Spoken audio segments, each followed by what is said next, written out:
Ang kwento natin sa araw na to ay pinamagatang Ang Paglalakbay ni Butirik. Kwento ni A.C. Balmes at guhit ni Cora D. Alban.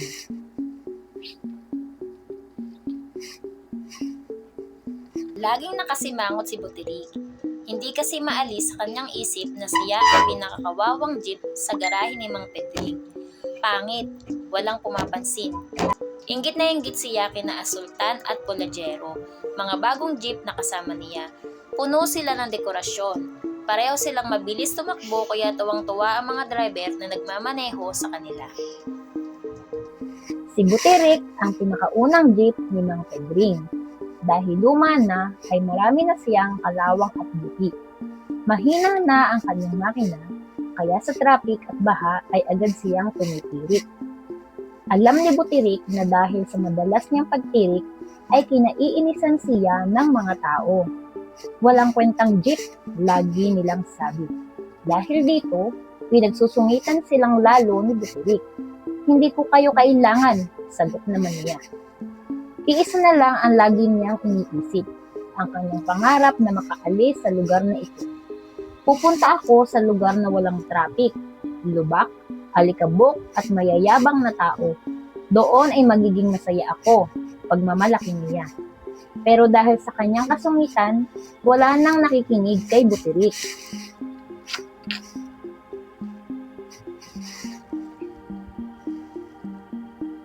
Isang araw ay masayang dumating si Mang Pedring.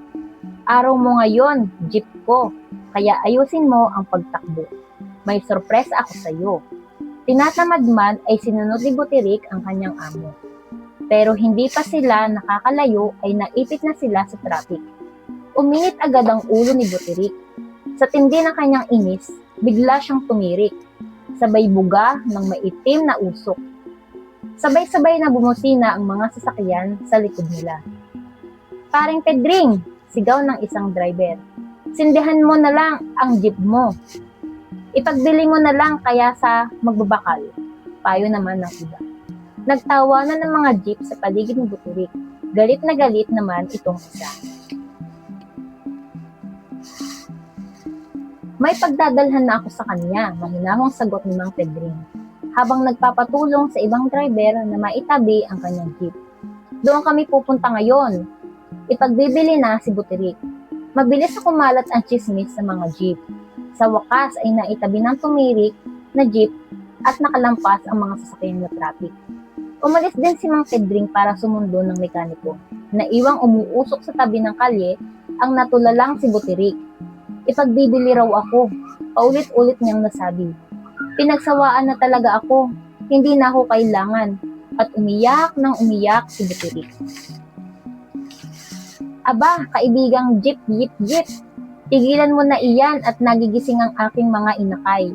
Saway ng ibong pipit na lumundag sa nguso ni Butirik mula sa posteng kanyang pinagpupugaran.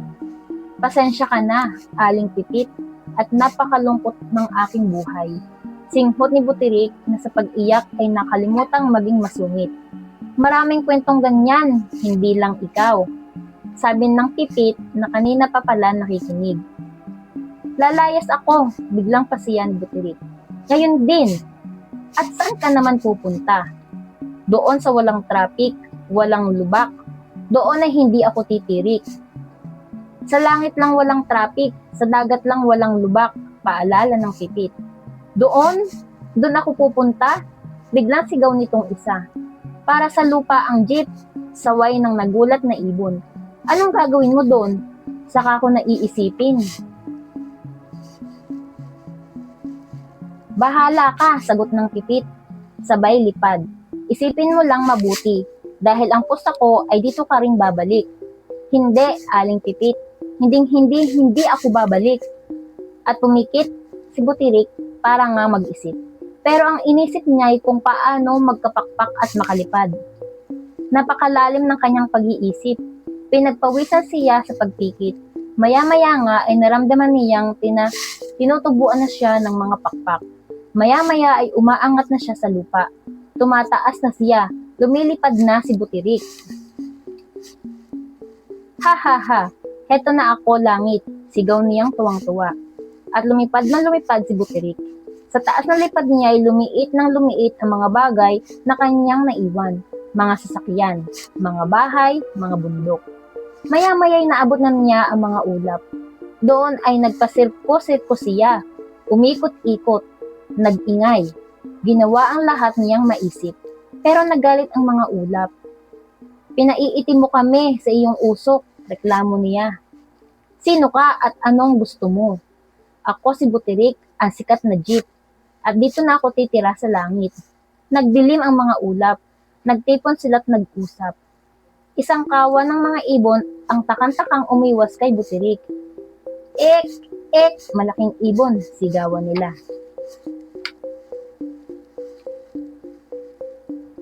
Dumidilim sa paligid nang biglang mapatigil si Buterik. Napanganga siya sa gulat. Parang walang hanggan ang lugar na kanyang pinupuntahan. Pagkaramay-raming bulang kumikislap. Nakakalat sa dilim na walang katapusan.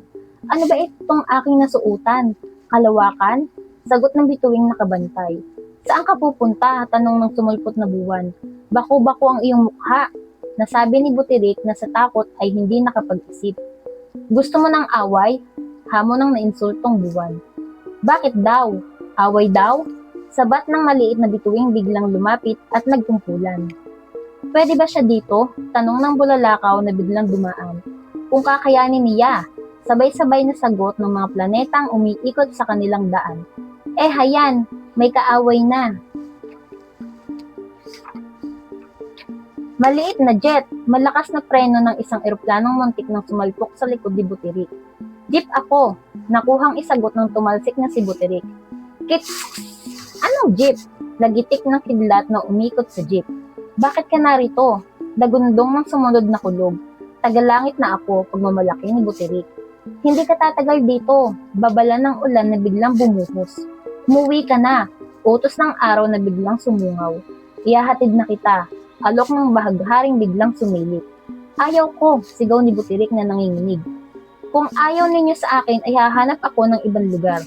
At mabilis na lumipad pa itaas si Buterik. Pataas ng pataas, hanggang hindi na niya marinig ang mga boses na nagpapauwi sa kanya.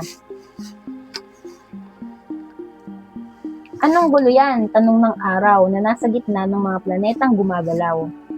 Itinapat niya ang kanyang ilaw sa bagay na pinagkakaguluhan. Ikaw na naman, sigaw niyang nagulantang. Narito rin kayo, naisagot ni Buterik na silaw na silaw. Ano ba ang gusto mong patunayan? Umuwi ka na at masasaktan ka lang. Muling utos ng araw. Itapon siya, sigaw ng buwan na namumula sa kahihiyan. Subukan muna, awat ng bituing bantay. Isang kometang may mahabang buntot ang humarap kay Buterik. Winalis ng kanyang buntot ang jeep na nawala ng panimbang at mabilis na nahulog. Patumba-tumbalik si Buterik. Mabilis na mabilis ang kanyang pagbulusok, pababa ng pababa, pabalik sa lupa. Ayaw ko pang bumalik, tiyak ni Buterik. Natatanaw na niya ang lupa ng kanyang namataan ang maluwang at tahimik na dagat. Sa dagat daw, walang lubak, naalala niya. At ginamit ni Buterik ang natitira niyang lakas para sa dagat siya bumagsak. Nabingi ang mga alon sa biglang pagbulusok ni Buterik. Ano yun? Tanong nila, sabay sunod sa bagong dating. Maliit na barko, bulungan ng mga isda. Jeep ako, sagot ni Buterik na lumakas ang loob ng mapansing na palitan ng palikpik ang kanyang mga pakpak. Kalaban! Sigaw ng oktopus na pumupulupot sa kanya. Nabangga sa mga batong magagaspang ang nagpupumiglas na jeep. Tumalsik ang oktopus, umikot ang jeep. Mga ngipin ng pating ang kanyang nakaharap. Sinagpang siya ng pating, pero sa tigas ng jeep, nabungain ito ng ngipin. Galit na bumitaw ang pating kay Buterik. Mabilis na sumisid pa ilalim ang ating jeep. Sumisid ng sumisid ng sumisid. Hindi siya tumigil hanggang hindi niya nararating ang pinakailalim ng dagat. At doon tumahimik ang lahat. Walang humahabol, walang nagtatanong, walang nakikialam. Hindi siya pinapansin ng mga dinatnan niya doon. Ito na, sabi niya. Ito na ang hinahanap ko. Nakahinga siya ng maluwag. Ipinasag na mabuti ang kanyang palikpik. Lumangoy na lumangoy sa paligid. Napakaraming kulay, napakaluwang, Kaligayahan! Sa wakas, buntong hininga ng nakangiting si Butirik. Sa di kalayuan, isang malaking anino ang kanyang naaninag. Lumapit siya dito. Kuweba siguro ito. May garahe na siya. Solong-solo pa. Umiikot-ikot si Butirik sa malaking bagay. Ininspeksyon ito. Barko pala! Isang malaking barko. Sumilip siya sa mga siwang at nakita ang mga nakakalat na kayamanan at alahas sa mga baul at tapayan. Pero kahit ano ang gawin niya, hindi siya makapasok dito. Loob at labas nito'y nabubulok na. Matagal na lumubog ang sasakyang ito, nakalimutan na, wala nang nakakaalala. Biglang nalungkot si Butirik. Heto nga ang lugar na hinahanap niya, walang kontrabida, kanyang-kanya. Pero heto rin ang magiging kapalaran niya, mabubulok siyang nag-iisa. Pinakiramdaman ni Butirik ang kanyang sarili. Lumalangit-ngit na ang kanyang mga bakal. Gumagapang na rin ang kalawang sa kanyang katawan. Naiyak sa matinding lungkot si Butirik. Nanlamig siya sa takot.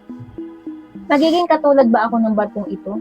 Naalala niya si Mang Pedring, sina Asultan at Pulahero, ang garahe.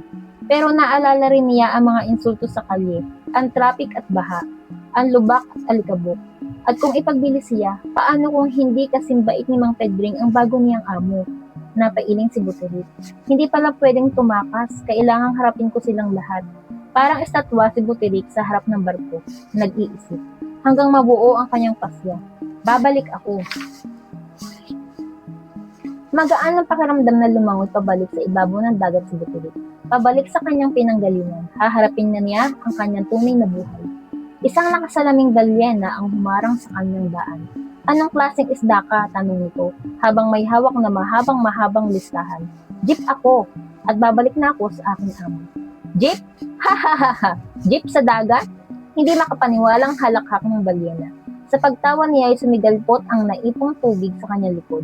Nadala ng malakas na pwersa ng tubig si Butirik.